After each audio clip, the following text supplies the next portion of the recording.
Hey guys, it's Optimus Primal. I am back with another video, and today I have got a book review that is 35 years in the making, and that is Transformers: A Visual History by Jim Sorensen.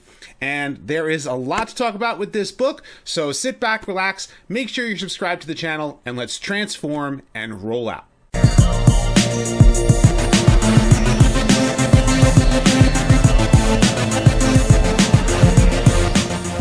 Okay, so here we have the Transformers: A Visual History book.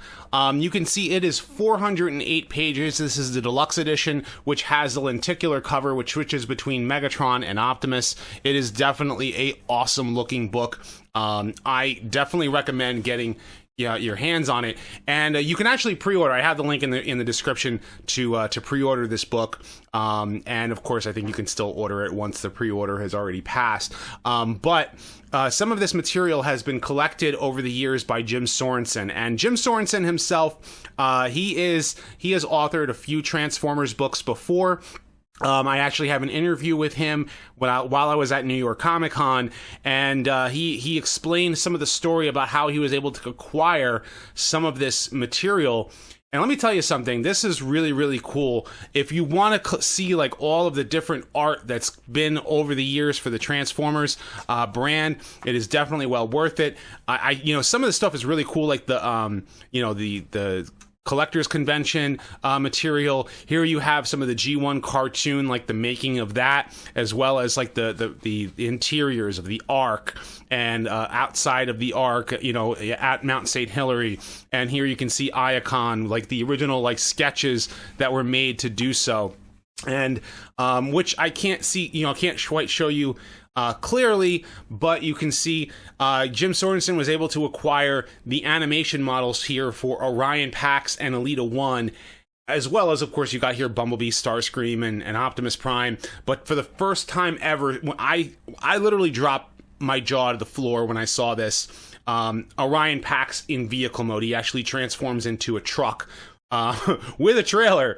Before he even became Optimus Prime, Orion Pax was pretty interesting to look at, and then that is something to behold. I mean, you can see some of the artwork is just really beautiful, and it is printed in a really, really nice gloss matte. Like, it's like, I can't quite describe it, but you can see how much detail has been put in. Some of the stuff for Transformers Prime, the Cyberverse cartoon, the Power of the Primes material, and even like the video games as we start moving into the Fall of Cybertron games, and the Armada game back for PlayStation 2, which I'm not really a big fan of that game, but some people really are. I played it. I thought it was too far removed from the show, but a lot of people really enjoy the Cybertron games. I really, really enjoy the Dark of the Moon stuff, even the Japanese games. Some of the stuff that's in here, some of them have the Japanese art. They have the Beast Machines art, which you can see here, and the amount of cleaning up they had to do for some of this artwork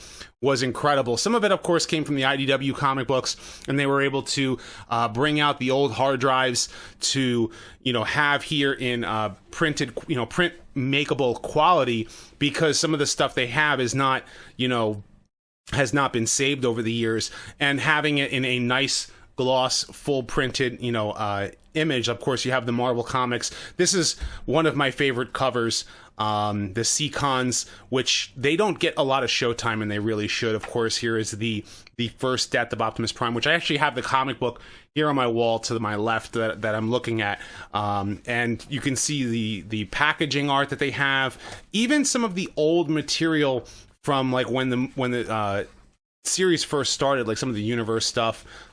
They have going all the way back to like the Armada, like the making of the design, even Beast Wars. Some of the Beast Wars stuff is really fantastic. Here you can see some of the early designs for the Generation 2 material, and even some Generation 1.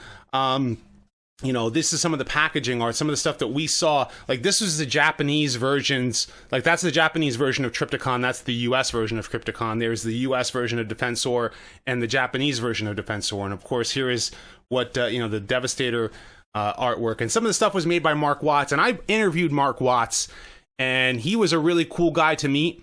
And to see some of his artwork printed, in these books is really well worth it. I know a lot of people really dig his artwork, like his piece on Jetfire. I know that they use the Japanese Diaclone images for some of the Decepticons, some of the Transformers, and of course they were just added with Decepticon symbols, but it's still done the same way.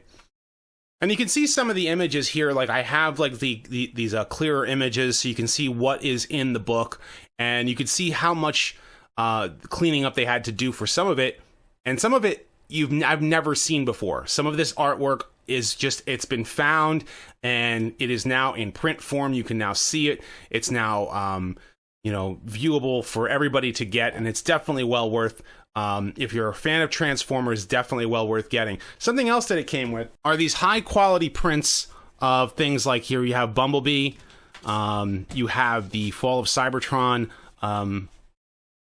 cover, and clean, you have the Transformers the movie poster without the actual Transformers the movie, so it's just the actual poster itself. And even without the Transformers, cover that's supposed to say Transformers here are all dead. So this is what it would have looked like before they added the Transformers logo, the Marvel logo, the print material, and all that kind of fun stuff for the front cover of that comic book.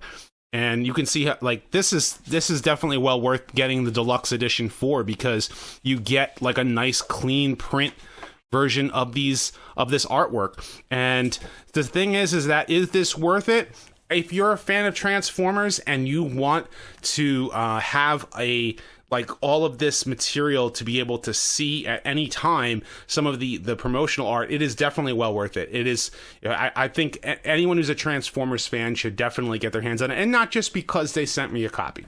Honestly, I wouldn't be recommending it if I didn't feel that it was well worth your money and investment. So, because, come on, we're Transformers fans. We like to collect the toys. We like to collect the cartoons and stuff. But some of this artwork is priceless. And some of this stuff being collected in a mega volume like this, 408 pages. Jim Sorensen said he was not able to even fit everything that he had to put in this book. And the stuff that he did put in this book is the stuff that is worth your time to see, and worth the money spent well on it. Well, I want to know what you guys think. What do you think of this, the Transformers: A Visual History? I definitely recommend getting it. Of course, the link is in the description. Leave your thoughts in the comment section below. Be sure to thumbs up this video and like. Check to make sure that you're subscribed to the channel. I know I've seen a lot of people that are normally subscribed that have been unsubscribed thanks to YouTube's things going on, but be sure to check about that. I have more Transformers content coming down the pipeline, toy reviews, Transformers discussion, even some stuff down on my second channel as well. You can check that all out as well. And as always, guys, until next time, till all are one.